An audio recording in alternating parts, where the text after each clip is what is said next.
का अंदाजा लगाया। तभी टायलर फिरौती देने को तैयार हो गया। जैसे ही वे लोग उसे बाहर ले जाने लगे, तभी दाढ़ी वाले आदमी ने हमला कर दिया।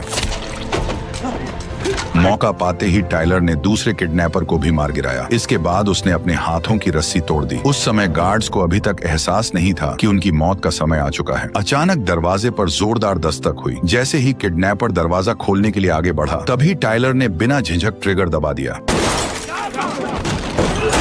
कमरे के अंदर घुसते ही वह हर एक किडनैपर पर टूट पड़ा। गोलियों की आवाज ने तुरंत बाहर तैनात गार्ड्स का ध्यान खींच लिया, लेकिन वे जैसे ही हथियार उठाने गए, बाहर छिपे दाढ़ी वाले आदमी ने एक एक करके सभी को गोली मारकर ढेर कर दिया। उधर दूसरी तरफ टायलर ने घर के अंदर बचे हुए गुंडों का सफाया शुरू कर दिया, लेकिन कुछ ही देर में उसकी गोलियां खत्म हो गईं, जिससे उसे हाथापाई पर उतरना पड़ा। टायलर थॉर का हथौड़ा तक उठा चुका था, इसलिए ये छोटे मोटे गुंडे उसके सामने बच्चे थे। उसने पलक झपकते ही कई सारे गुंडों को धूल चटा दी। तभी बाहर से एक गुंडा तलवार लेकर उस पर टूट पड़ा, लेकिन टायलर ने टेबल पर रखा कप उठाकर सीधे उसकी छाती पर दे मारा और वो वहीं बेहोश होकर गिर पड़ा। जैसे ही दूसरा गुंडा उठने वाला था, टायलर ने लात मारकर टेबल से उसका सिर फोड़ दिया। पीछे से एक और गुंडा बंदूक लेकर आया, लेकिन टायलर के सामने वह भी टिक नहीं पाया। जैसे ही उसे लगा कि अब सब खत्म हो गया, तभी पीछे से बंदूक लोड होने की आवाज आई। उसने मुड़कर देखा तो एक छोटा बच्चा बंदूक पकड़कर लोड कर रहा था, पर टेलर ने उस पर हमला नहीं किया, क्योंकि उसके अपने खुद के कुछ उसूल थे। इसलिए उसने बच्चे से बंदूक छीन ली और तुरंत उसे दूर जाने को कहा। इसके बाद टायलर ने फौरन ओबी की बंधी रस्सियां खोल दी और उसे अपने पीछे चलने को कहा। जल्द ही टायलर प्लान के मुताबिक ओबी को लेकर वहां से निकलने लगा। दूसरी तरफ गैंगस्टर को टायलर के बारे में सब पता चल गया। उसने तुरंत सेना को ऑर्डर दिया कि पूरे इलाके को सील कर दिया जाए। साफ